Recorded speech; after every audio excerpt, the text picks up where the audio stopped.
Hello, friends, and welcome to the Voices of MCC podcast.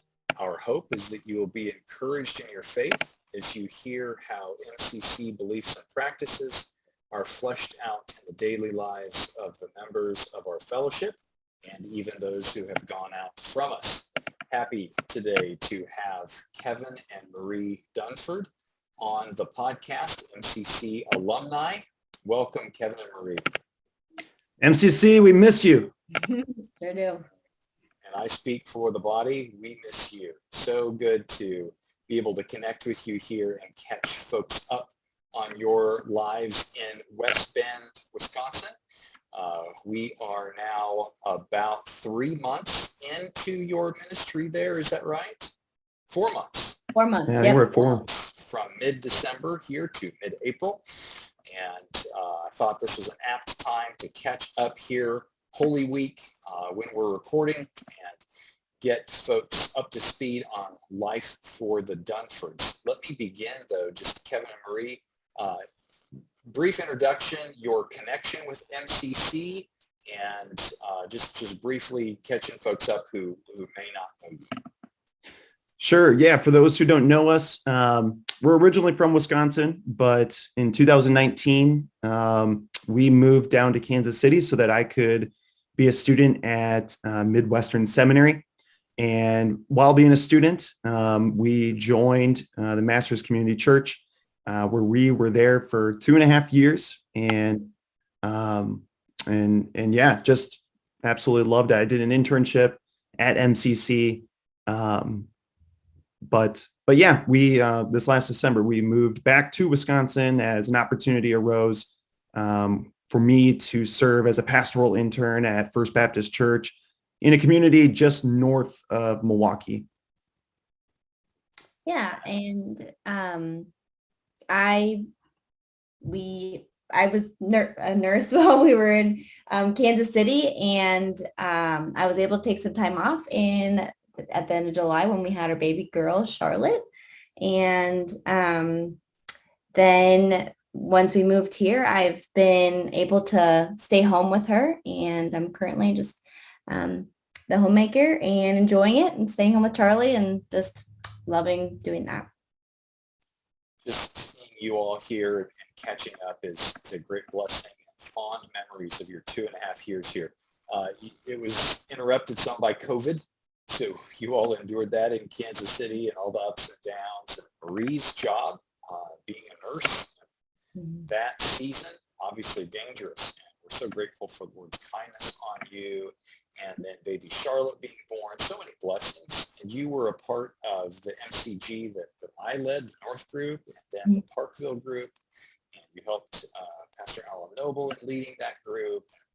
So many fond memories. Your ministry with Walk Worthy, as well as obviously being an intern, which involved preaching, attending meetings, writing papers, teaching equipping hour, master's kids.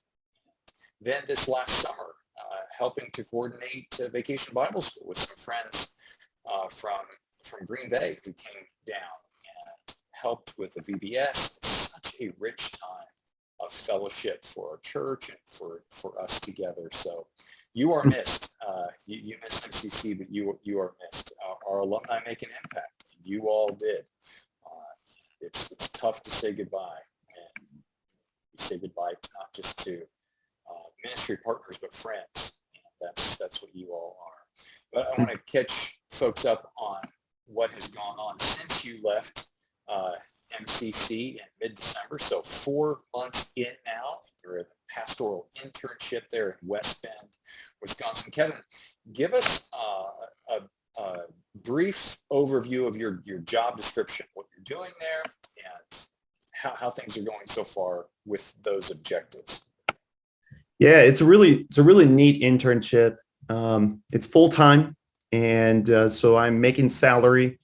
And the church owns a parsonage, and that is part of my salary as well.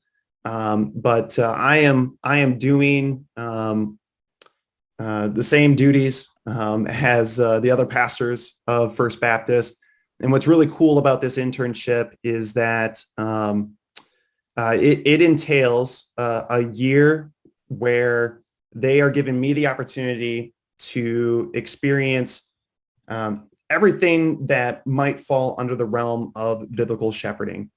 And part of this experience with me getting to experience a little bit of everything. So that being preaching, that being teaching in a small group setting, whether that's small groups midweek or Sunday school, children's ministry. I mean, you name it.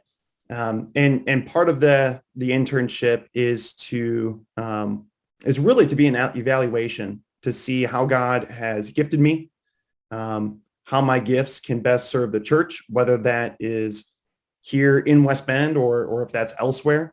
And so it's really an intentional time where the elders here are really coaching me through it all and are really just closely evaluating everything that I'm doing. And there's a series of books that they have me reading.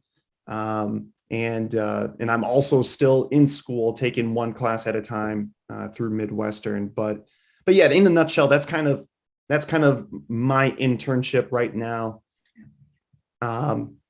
One of the things that I would say one of the biggest responsibilities that I've been tasked with is our outreach initiative project. And this project entails trying to effectively brainstorm how we can best communicate to the community who we are as a church and what we're all about. And unfortunately, Baptist churches aren't really all that popular here in northern Wisconsin, especially in the Milwaukee area, an area that is so heavily populated with Catholic churches and Lutheran churches. So there are very few Baptist churches, and the Baptist churches that are in this area, we would say that we don't necessarily align with them on a lot of different theological things, and even just thinking about ministry in general. So either people have a misunderstanding of who we are just simply because we're a Baptist church, or B, because there are so few Baptist churches in the area, people really don't even know what it means to be a Baptist. So just trying to think through how can we effectively communicate who we are to the community. And so, I mean, there are so many different things that go into that. One thing that's kind of on my plate right now is just thinking through whether or not to mail out postcards that kind of communicate our mission. We have created a video where we've hired a videographer to come down, and it's actually cool. This guy is from Green Bay, from our original church before we moved down to Kansas City. So it's cool just to have another Christian to do this video, making this video for us. But yeah, also thinking about, how else can we engage with the community outside of social media, outside of, our website platform, thinking about, what events are going on and how can we strategically connect with people. So that's kind of been the big thing that's been placed on my plate for this year. We'll see, what the Lord does with that, but that takes up a lot of my time. And then I also do a lot of teaching in our Sunday school class. We're going through 1 Timothy, which I'm thankful for, because when we left mid-December, MCC was just wrapping up 1 and 2 Timothy for a sermon series. So that has been super convenient. That's great. I'm glad we're able to help you out there. Yes. Boomerang you along the way. Listening to you think through here your internship and the objectives, getting a full shepherding experience, getting to preach, getting to teach, getting to connect with people, thinking about outreach. So valuable for you to continue on with that, and taking a class at a time. Catch folks up on your expected graduation date with your MDiv. Well, the earliest I'll graduate would be the end of this summer. However, if I choose to pursue my emphasis, I will graduate next spring. So in the decision process yet, you've got a bit of time to think that through and right. Keep pressing on there. Yeah. Yep. great. Well, Marie, catch us up on your job description with baby Charlotte and what it's like now to be at home and not clocking in and clocking out in a hospital with surgery duties. Well, I feel like there's a lot to be said there. I genuinely enjoy being home and being with our little girl and just watching her grow and learn. I never thought that I would be stay-at-home mom material in any way, shape, or form, but God has definitely shaped my heart to love this new job. And it is truly a joy to be able to just have a slow morning and get up and kind of do things around the home and take her along with me. And I just feel like there would be a lot that I would be missing out if I wasn't home with her. So very thankful to be home. There's also a part of me where I also love being a nurse. So I feel like I want to get back into it eventually, but very much so as needed type deal. So, but also in that, I know that once I'm there, I'm going to be requested a lot to work because they're so short-staffed. So I feel like I'm kind of in the middle of just trying to, figure out that balance as far as wanting to be home and raise our daughter, but also kind of maintain my career to even a small degree. So yeah, it's definitely been a transition for me. I'm used to being around adults all day long, many, many adults. And that interaction for me is, I don't know, I'm an extrovert, Rich. So it's rich. And I get to meet so many new people and interact, and I love that sort of thing. So staying home and being with an infant all day long, and Kevin having to work a lot, that has been a struggle for me. Definitely have to keep my mind fixed on the Lord, and just it's teaching me to grow in my contentment for sure. So it's very good, but also a very big transition for me at the same time. So Hearing you both talk, there's a theme that's surfaced already here in terms of transitions and sort of in a process. You're in an internship, you're in a transition of life, trying to learn as much as you can, be faithful. And a part of that is being content where you're at, because you kind of just moving along here in one day at a time, one step at a time. And I think in so many ways, the Lord is growing you even beyond what you know, because that's what ministry is. Many endeavors. It's one step at a time. It's one day at a time. We don't know what's next. Our lives could change so radically, so quickly. So we just have to be faithful today and rest in the Lord and try to love the people around us. I'm just grateful that you're there in this season and happy that you can connect. So let's talk about being there for a minute. We've kind of gone in deep. Let's pull up for a few moments. West Bend. So quick speed round. West Bend. So Kevin, we'll start with you. Best food in West Bend. Oh, best food in West Bend. Yeah, I mean, there's this local restaurant. I'm not sure if it's a food chain or not, but it's called Jumbo's, and it's that is the perfect name for a restaurant. It's a burger place, burgers and ice cream. And yeah, man, I tell you, they offer a double patty burger, but I'm telling you, that'd be foolish. Just get a single patty, because I mean it's the size of your face. It is the size of your face. I mean, it's awesome. It's huge. It's actually pretty good. Like, I was Culver's burger, no other burger type of girl, but when we went, I was like, oh yeah, fairly priced. I could do Jumbo's. Lots of good food. So Jumbo's is really good. We haven't explored much, to be honest. There's your local Chinese restaurant, that we enjoy. Fry. That was good. Of course, you'd expect a great Chinese restaurant. Yeah. There was actually, though, there was a missionary who did an internship here. He worked at this Chinese restaurant, and he said their food was good. So, I mean, coming from someone who was a missionary in China, Got it. saying something. We're very simple people. Yeah, Let's just put it that way. It's not McDonald's, but it's also not a 5-star restaurant. So.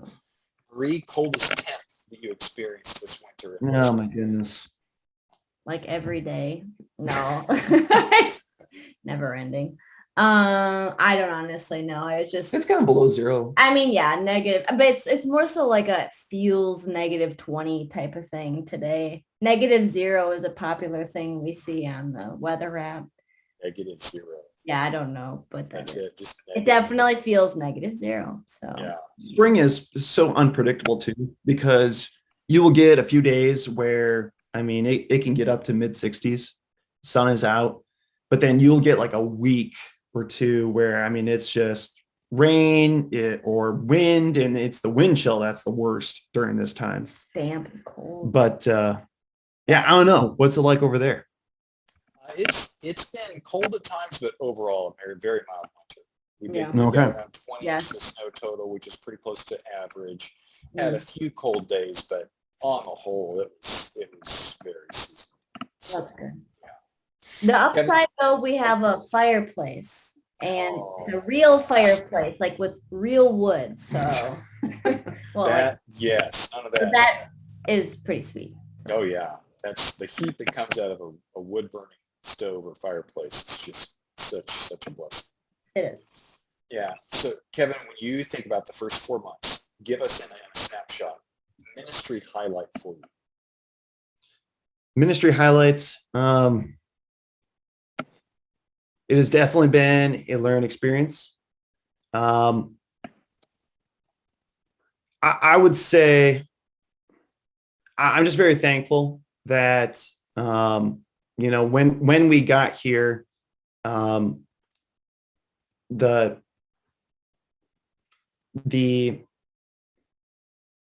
how do I explain it? We just, as elders, we just gel.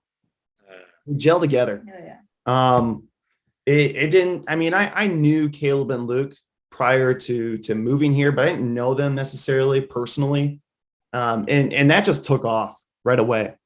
Where we understand each other's sense of humor. We understand when we're being serious, when we're not. But even just, even just, beyond even theologically, just, our heart, our desire, our burden, for the church. I don't know. I mean, these guys truly are friends. It's not just, 2 other guys who serve, as pastors at the same church that I serve at. I mean, these guys are truly friends. And so that has been, man, that has really, kept me going and has really fueled me up, is just the chemistry that we have amongst the 3 of us. But it's also been really cool. I mean, we just have received so many encouraging notes from individuals since we've been here. And ministry is I'm only 4 months into it, and it's tough. It is incredibly tough. And so for people to write us a note, to shoot us a text message, has been really refreshing, and super encouraging. And I've had a couple of really cool opportunities as of lately. There was an individual who is not a member of our church, but called up, and he just simply expressed, I need God in my life, and I'm just wondering if someone can meet up with me and help me to understand the gospel message. And so I've met up with him 2 times now, and we're continuing to meet up on a weekly basis. But that has been super encouraging to share the gospel message, and then to have that individual respond and to see just not just the light bulb click, but just to see the curiosity, and even in his eyes, you can see this desire, his hunger to want to know more. And then there's another individual in the church who just kind of has expressed that I'm really struggling with my identity right now. And, would you be willing to meet up with me? And, so that we can talk things through. those things have been, I mean, they've been fuel. I mean, it's been super encouraging, and to just to simply take the gospel and see that it works.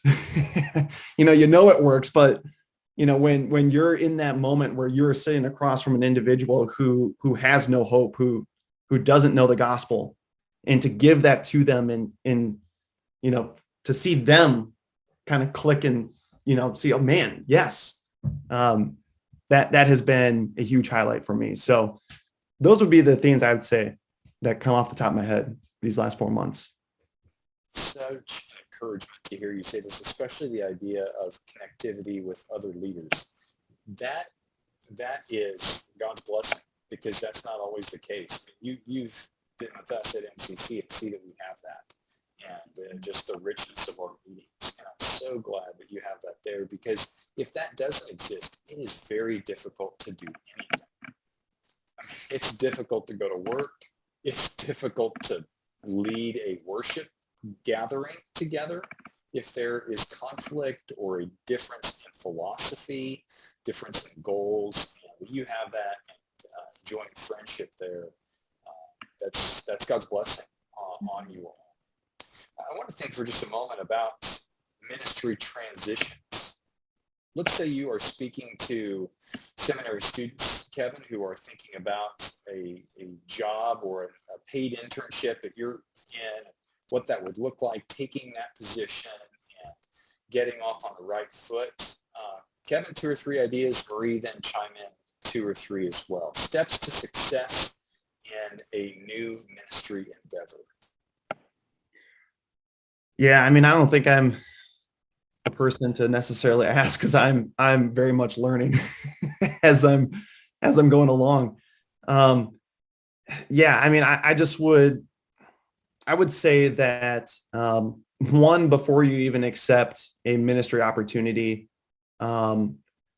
just practically speaking, there's a book titled "Don't Just Send a Resume," and this is a book written specifically for pastors who are looking for a job at a church.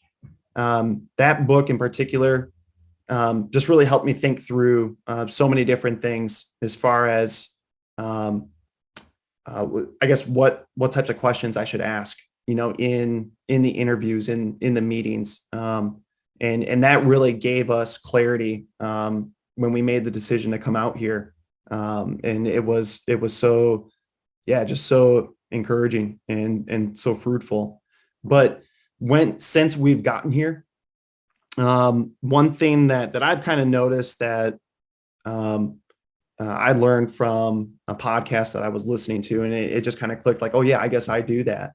When we got here, it has been my tendency to only notice things that I think need to be changed. And that can be good in some sense, but it can also be a very bad ditch to fall into, because you just get consumed with this need to be changed, that need to be changed. We need to change our stance here theologically. It can be a dangerous thing, because you don't then you don't notice any of the good things that are happening. And I think patience and grace, those 2 things become absent when you are constantly consumed and thinking about what does need to get changed. And so that would just be that would be one thing that I would really encourage guys going into a very new ministry position for the first time is just to be careful not to focus so much on all the different things that need to be changed, because that can be a very unhealthy place to be. Also, another thing that I've learned right from the get-go is that people, especially when you're fresh out of seminary, people are always going to challenge everything that you say simply because you are too young. I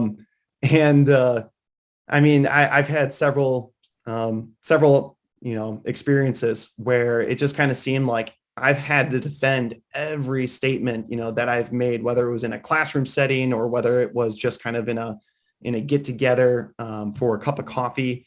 But there is a tendency especially for older people in the church, where they're just going to push you and they're going to challenge you on everything that you say.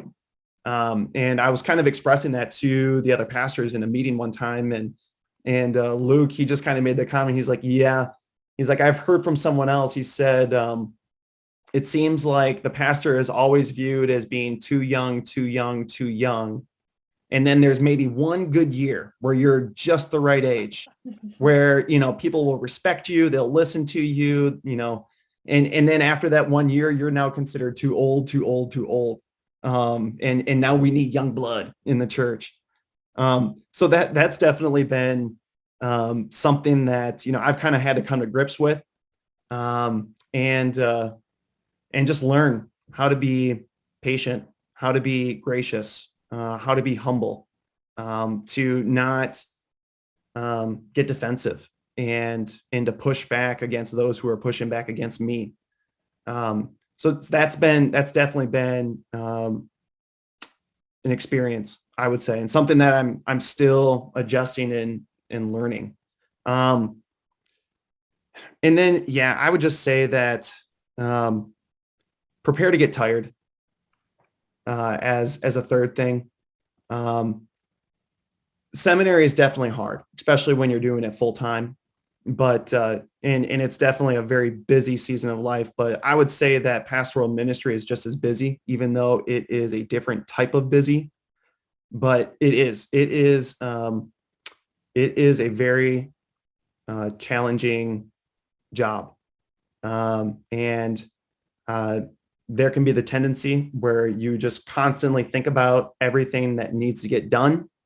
And in pastoral ministry is the type of job where the work just never ends. You could literally keep working and going on and on and on, and the work would still not get done. And when Sunday approaches, even if you have your sermon done, even if you have your lesson for Sunday school done, it can be very easy to just dwell on those things too much, where it just totally consumes you, and you are you may be home, but you're not home because your heart and your mind is, thinking about ministry. And it is indeed a very, very real thing. It's something that I remember, in my classes being warned about. And now that I'm in it, that is very much true.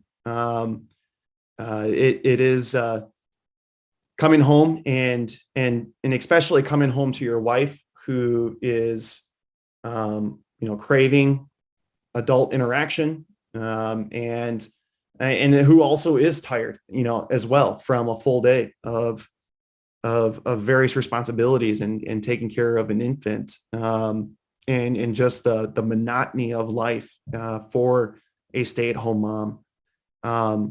It can be, it can be very, very hard. And so I would, not to scare, guys or couples going into ministry, but there is a reality where I think, you have to be ready, and you just have to be ready to embrace it, that, pastoral ministry is very much it's what? That would say demanding to some. It's a very demanding and demanding job. I mean, you are serving as an under shepherd of the Lord, and you are taking care of his sheep.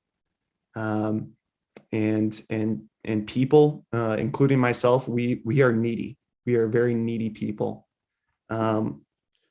So yeah, that would be, that'd be the third thing. I do have one more, but I'll just kind of pause right there if you wanted to ask any follow-up questions to anything I talked about. Those are just excellent. Can you just read that list to us one more time and then go ahead and do the fourth one? Sure. So I first mentioned just, it's easy to fall into this ditch of only noticing things that need to be changed in the church, in the church's ministry.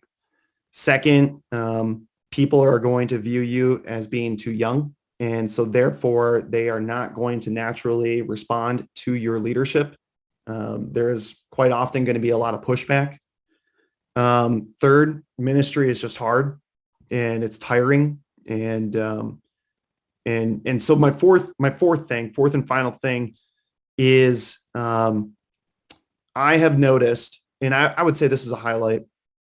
I have noticed the power of praying every day for the body, and then not just praying for them, but letting them know that I have prayed for them that day, and just simply sending out a text message or sending out an email, letting them know that, hey, I prayed for you this morning. Want you to know how thankful I am for your commitment to FBC. Any prayer requests that you may have, or is there anything, that I can do for you? And people have just really responded well to that. And that is, especially when you're coming in and you're the young guy who is 20, 30, even 40 years younger than most people in the church. This only serves as an advantage to you when they see that you go out of your way to just simply express that you care for them, that you love them, and that you're praying for them and you truly want what's best for them. You're not just here to, make all these changes, and kind of rattle their cages and rattle the cage of what they've been doing all these years. But just knowing that, I'm here for you and I love you. That has really, that's really played to my benefit as far as gaining traction here. But it's also given me an opportunity when you're coming into a church where you have to learn 200 new names. This has just been a good way of getting to know people, to getting to know what's going on in their life, the history of their lives, but also it's just a simple, practical way of just cultivating relationships with the people. Because it can be very easy, especially during the week, where you're in your office and you have no meetings for the week. And so therefore you are grounded in your studies and you're consumed in your books. And it can be very easy to go a week with little to no interaction with individuals in the church. And so just simply trying to systematically think through of how can I pray for the body and pray for everyone in the body. And I do that in about a month. So I take the church membership, divide it by 28. And in 28 days, I have prayed for every individual in the church and also connected with them via text message and email. And so, it's been fruitful in a lot of different ways. So that is something that I encourage guys is to get creative and intentionally think of how you can connect with people outside of Sundays. Those 4 ideas are gold, Kevin. I'm so thankful. And I think that's going to serve folks at MCC well and future interns as well and students to think through that. Just very insightful. Marie, a nugget or two as far as ministry transition, new position as a ministry wife. Yeah.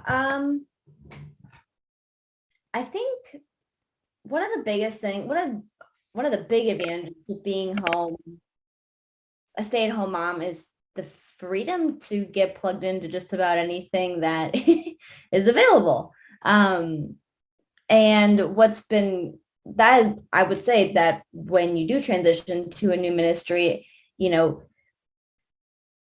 get involved in whatever you feel like you're capable of doing. I mentioned to some of the ladies at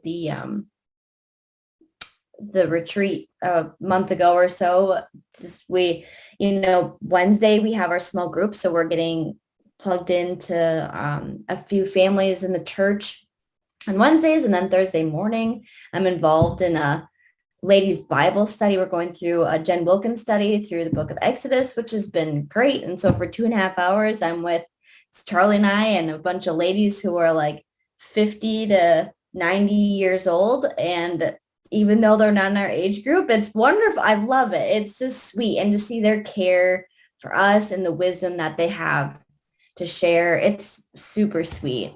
So that, and I was able to get plugged in with some ladies who are our age and have kiddos. So get plugged in there, plugged in Sundays and 4 different times there, 3 different times there. And so just get plugged in. Whatever you feel like you have the capacity to get plugged in, just do it. And don't wait for the invitation.